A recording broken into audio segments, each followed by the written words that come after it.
अनीदु गाड़ी तुदगी कुमथामिनरई यामना कोइदना प्रब प्रब मनुंग चंगई सुमांग मयाइद लिपलगा कोइकौ कौवी येरेंबना ओइना युम असिबु मि लेबिब्रो ओ मि लेबिदब्रो अमत थोकपिरो अमाइबि थंबागी युमलो इमुंगदगी थंबाल फी अंगौबा अमना मकोक कुपलगा थोरई ईश्वर मागी नोंगदमनी निंगजबगा खंजबगा थौजाल उबिरे असु कुइना ngaijरकपा ngasi phangले लाकनी हाइबदी खंगी मफम असिदा अदुबु मदु थेंगथबा मतमदा खलुबनी पुंसिबगी सिंथा माइ पाकले हाइबमक यारे मागी सिंथादी मफम सिदा मनाव यारेंबबु पोरकलवा हौकिबु वारी वाखों सिटनाना खंगनबा सिनी थंबाल नमुन्ना यारेंबबु येंबदु मसामा यारेंबसु कै हाइनी खंजदे मिकुप अमा ngakluरबकान नोफेट तौना नुपा मचा अनिदुबु कौसिंदुना मंगोल फीदा थारगा फमहली माने माने आई अमाय भी थंबालने काखलो इचा सा कोई गनो करी लेरे आई नाकता लाकपदी येरेंबना वरिसे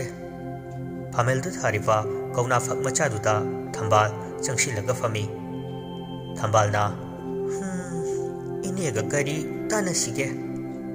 येरेंबना वरिसे सुमदबुनी कमाइना हुदुकनी हाइबसु ज्ञान ताजद्रे अदुबु कईगुंबा अमता हाना इमासे हाना अइना उख्रबगुम थंबाल नोफे तौरगा थारिक थागी मचा अतोंबदु नत्रो इबुंगो याइरेंबा इनेबु मसक खंद्रबो नंगबो यामना खंगना ngang थंबालगी वहाइदुदा याइरेंबा ngaklam masada फाउजेरी वहाइ अमता हाइदे तंगक तंगक येंगी अमुकसु मतिंदु कुत योथारगा वखलद खंजरई अइना ngakliफसी मफम थोकते इमागा मागा मसक मन खंगनबा मिसकनी अइबु सिगी फिल्मदा पुखत पिरंबसु महाकननी लन मचिंदा तपना सोली हाइफे सुगलगा याम सक्ति न पक्ते बोरिंग जुई अमा इबिने काइनगा खंगु याम साइ हाइपारी हाइसनी वागसे लाइदोना ngang हेबा येरेंबा ngaiha wakhal da khanjirambadu mangkiduna nokpi nokmi tawna hairei hoi mani mingu se ine kogodra natraga ima kogodra thambaldu sor sangna honthai makut ani du karan chanaraga manglom da pullaga thamai ine hekta kau thambalna ine haiba mingau da येरेंबा angako phauri maram chadaba wai aduda maha gyan ngawi ngawi tawi थंबालना नखोइना लाक्लिबगी मरम खंगी अदु तोखो हाना वारी सासी अइगा अमदी नखोइ अनिगा लन मबुकनिंग खंजरई इरांग कनबी अमाइबी ओइरमदना मुसला तानी बुत फाबियु हाइरगा अइखोइदुम लेवा तिनवा तौरगने मागी ओइना फाखिदोइ जाला थंबाल अमु ममितो हाइफेट कुपलगा वारी मखा चथरई अइना अमाय बिसिंग चल इबसे चही 19 असवाई वाइदगिनी मतमदुदा यामना वाकी अपुपा अपुपिसु लेकिदबने इबुंग अमखक ले युराई चुबा हौजिकपुदी लेकिदबा फना कुइरा निसासिना मी मांगहनबसे फजना मांगहलिको येरेंबना सौविबदी यादीने इनेन हाइरिबसिगा एखोय करी मरी लेनगे थंबालना ngam tauगनु तपना तपना मीना हाइबा ngang वासु तासिन बतमु कानाबा लाकनी तो अइगी युमसिगी नाकंदा लैरिबा युम असि उब्रा नुपा अनिमक थंबाल मखुत थिलिबा दोमदा ओंथोकलगा येंगी थंबालगी युम ले कैरेदा करिमता अहोंबा लेते युम अनिमक नापी यामना सोंगी काहेना मयाइदा खारिबा संबलदु ताथगदौरे खादबगा चप मानै मिनिट अनिमुक येंगलुरगा अमुक थंबालोमदा ओनसिलई तारकलिबा मपीदु थंबालोना तैथोकचै थंबालना कयादा मानख्रबा मचिन मनाउनी हाइबदा लेमी अदुबु ईश्वर मासु फतमंदे ओंथोकना थीना मचिन मनाउ फाउबा खंना हंदना हेक्ट नोंदम थीदको लन्ना करिनो सोमना हाबिरिसे एखो ज्ञान ताब ngamjidre येरेंबना इने की वखल लेबदो मधु करिनो एखो उब ngamjidre सुमन तंगी मतेंग अमखब निबा लाक्सबने थंबाल हारिबु वादु तादे मतम कुइना फुंगलुरवा सोर मखै चनिंग ताथरई हप्ता अमगी ममांगता नहा यामना कन्ना नारमी आई लाअमी नंगी ननाक्ता अदुगी मतुंग नंगना आई खंगबने नंगी अपोपी इमादा हंगलगा आईगी लेफम थिरकबने करिगी थौदोक अमा हक थेंगनना नहाकना थेंगनबगी अमदी नयामबगी थवाइना मफमसिदा ताना नहाकपु पुरकबने याइरेंबा महाकसु ज्ञान पुंगाम ngawre adubu amuksu ngakpagi lamba leikidraba thambalgi wada achumba yawi makok horakpa adwaida ani duki wari du thoina lande tasiludabana garisu ngakluba leite akoibadum yenglaga leithoi garden amada koiba lakpa gumbani mahaktadi thambalna wahang hanglakanu subna tagina hak aigi minga sinphamga khangbani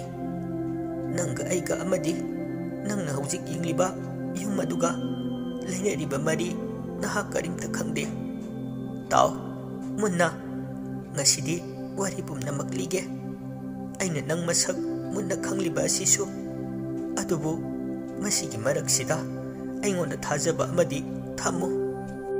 hoi haibagum yai makok tamak nomi mangla taifangla sangsarsi mathak makha on khrabani thambal su wari makha chatharei chinbungi warigum mitmangda thoknabagum ahanbada sormapi ama holi jahi kaya amagi mamanggi warini thangnabada leiriba imung ase asida abok amalei nauna lukhrabi oirei machanupa matom tamak poi sagaina taipi matamna kanabusu ngaide machanupa adusu pakhang phare nupi thiba yabagi chahine marakta maming palamge nangon kanagani machanupa dugi maming Rajen kawi aduga mama aikhoigina abo adugina pisak kawi chahi lenga natrabasu tariba nahakna gyan loksin phamngamnaba ithak thongba oirabasu ming pange pukhau ningol amalawi mamingna sanarai thabung kaya haujinki aidi muitata ayambana lay imung manunggum yamna nungsi chanai inam sanari matamgi matung inna naupure matam tuda tamo Rajen manak nakpa aikoi sinagi khara chatlaga leiba chekon amada thabak suba yawe hujikpudi chekon do mutkre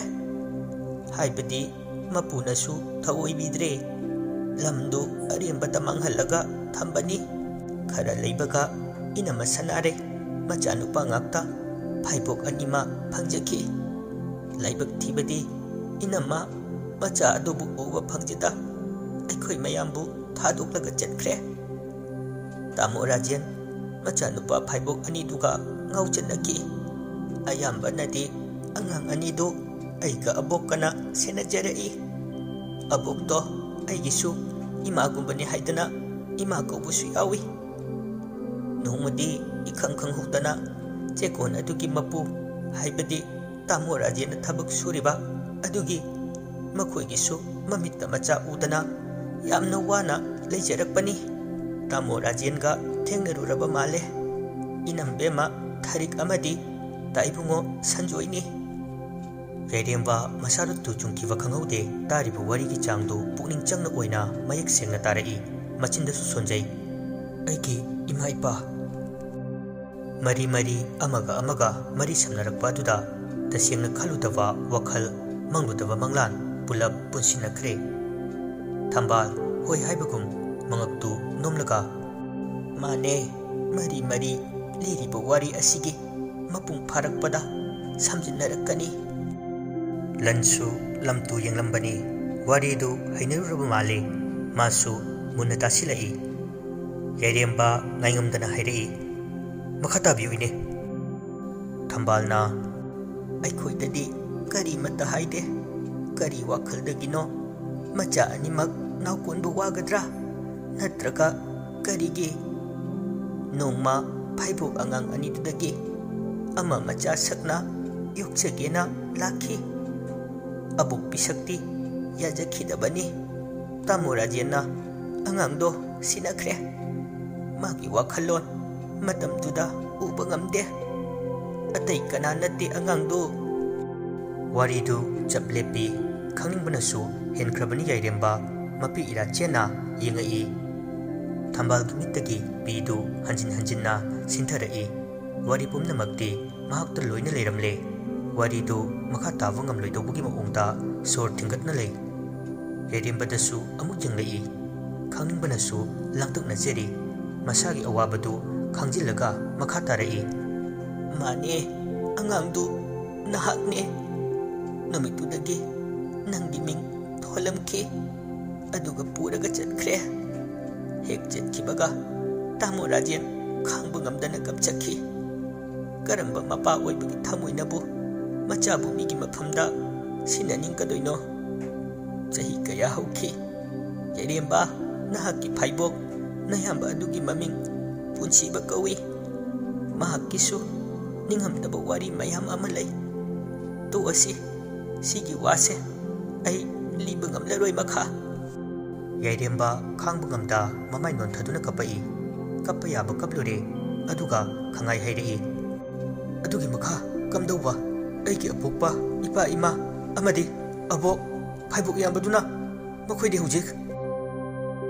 thamba khumba ngamtana lei adubo thawna pumnamak khomjilaga tapna nangi naphamda yamna manjunaraba dairi amakhak leibra yainganba ngakna mamit lauktholaga khumai lei kadaidagi karidagi lakpro khangde adubu nongma picnic chatpada ai thambal wadu samdatlaga taro nang chatkhraба kan adugi matung taibungo sanjoina tamo rajenbu magi chekongi manager oina hapki pumnamak mangonda loina sinaki kupna aikoisu nangi pau lawi nahakna chahi ahum hairakpadagi hauna nangdi manipurda lehankidre madu aina khanbada taibungo sanjoina sinbani makhoinadi nangbu yamna apokpa macha dawna khanjabani matam kaya haukhre nakhoi imungi wari nimfu tai nangi hujik leiriba nayamba adugi wari yairembana ine kai wari no ikhoi yambage thambalna aina haibi yaroi nangna sana thegachau nangina nathakta nayamba ama lakhre chahi tara muk haujin khraba matungda nayamba punsibasu chauba sare phare apam nungsi ihul mafamda yenkhre aikhogi khul thangnaba asidagi leisabi ama lei maram moi saksu wate yengli pin banaide aikhoini hek nayambada laknaribani magi wari haibabu nangi nafamda leiriba dairi aduda loina yauramgani yairemba charangnana gyan tadabagum yengai madu pumnamak thambaldi khangbana nokfet tawna makha asum loibu naidana tatharai nayambado leikhidre adugi matung nabuk bisak nayambagi sora numitta mapu magi mafamda dinkhre khara leibaga napa ibungo nayambagi misi asigi damak police the case thanganaba sem saringai mathanta magi kada suicide taujerame loire nangi sagai puktum tumle khulase khontak lansibaga chap manai unwai mukchi mi kaya amana mathong maram khangdana sinakhe yairembana karamna kanana hatpa thambalna laija ki thawaina yairembana laija haibadi kana karino wari se ai loksan tham thoktre thambalna nangi nayambana yamna nungsijaba nupini khun thangnabadagi matom tapoi yumlei kaire yamna nungaiba mak oidrabasu chap chai mapadu lawini mama macha animak phisalon satami diary अदुगी मपु महाकने नहाकसु diary अदु पारे हाइबा आई खंगी असेंबु वारीने मदो याइरेंबना इने मयक सिंगनामुता लिंगोंदा हाइबियो खरा मखैदी खंगबो ngमजरे diary दु आई पारे लोइसिनफम नाइदे अरोइबदुना कदाइदनो खंगदे अदुगा करिनो आई कोक ngawre डायरी अदु काइदैनो थंबालना मतम कयादगी अइना निंगजखिबा अमा लै मदुदी हौखिबा वारी पुमनमक नंगी नफमदा खंगनबा नयाम्बा हटखिबा मिसक अदुगी लमन खुमनबा मसी कइना चिंगबा डायरी अदुगी वारी मखा कोन लिगे हाना ताव नंगना चममनबा खरा आई हाइगे नंगी इमुंगदा थोकिबा पुमनमक आई खंगी हाइरिबा मयाम असिगी लमन सिंगबा ngमनबा आई यामना कन्ना लाइटिनगा सामनबा होरई ख्वाइदगी फत्रबा महिक्ति माइबा तोमचौने खुल अनिमक कानरगा मागी मयुम लै हौजिकपुदी लैखिद्रे नखोय मयाम अमा चकचा हैजानै मफम ताकलरोय अदुबु मफमदु नयाम्बा अमदी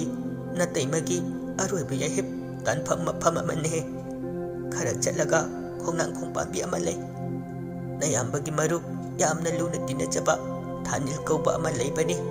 थोकलिबा थौदोकसे थानिल यामना पेनखिदे मरुपकी लमन सिंगनी हाइना खुदुम ताखिबने नंगी खोंथांग खुदिंग महाकनी यंगसिली मासु अहानबददी वारी से खंगलमदे अइना पुमनमक हाइदना खंगलबनी ngasi asi yuna aigi nakta nangna lakliba asisu magi chawraba thaudang amakak yauri mana nangbu senai aingondasu pau hairei numittu ai lakibane tanja phangli haina nangna namanaba mayam ama pulliduki khitang chathoklaga thorakpadu ai lona ui aduga ugi marumdagi inarai nangna yalakliba bek aduda diary दी अइना हापख्रे खोंनांग खोंदा सिंगचनबी नुपी मानबा मा फमकिबदो मदु थवाइने अइना सानबा थवाइनी नुमित अदुद नंगबु सेननबा नखोय चकचा हैजानै हाइबगी पाउसु नयाम्बगी मरु थानिलगी मफमदगी अइना फंखी माना नंगबु तुम को इनदुना हौजिकसु सेनरी याइरेंबना करी मरमगी डायरी दु हापलिबा थंबालना नयाम्बगी लमन खुमनबा हौकिबा वारी खंगनबा नतैमा अमदी नयाम्बगी वारीसु खंगनबा आइना डायरी दुबु एगी इनाक्ते यौनबा होनबदा यामना वाकिबने थंबाल वारी लिरंबदु चपलेबलगा इमुंगलोमदा चंखी लंदी मयाकाना तारिबु वारीदु हौजिक्तदा थाजबगुम तौरक्ली इमुंगदगी पुखम अरंगबा अमा थंबालना पुथोक्लगा नुपा अनिदुगी ममांगदा थमी मसामक्सु खुरुक कुन्ना फमलगा हौकिबगी वारी अमदी डायरीदुगी वारी मखा लिरई पुखम अदुगी ममाइदा तारी तसेंग तसेंगबा वारीदुगी असेंगबा थौदोक कया लन अमदी याइरेंबना लुसिनखिद्रबा डायरी अदुगी मखानी लाइजना युमलोमदगी थोख्रबा कानगी वारीनी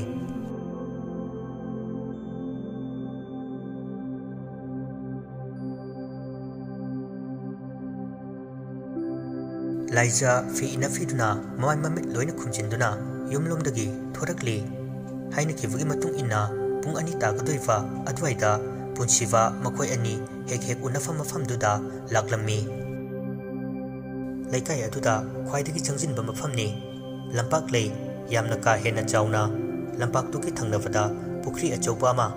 मांगदुना लौपरी अनि अहुम लैरी अदगी मोंसोंग ताइनबा मफमदना सांगना चेलिबा लोकी इसिंग चिंग अनि की तकनफमनी काय कायदगी मयाम अमना मफमदु इथन थनहल्ली खरा मफमदु चंगजिनबसु ओइबना मी कया जना खोनबा तौनदे लंपाक असिसु अनि सुबना सिजिनदे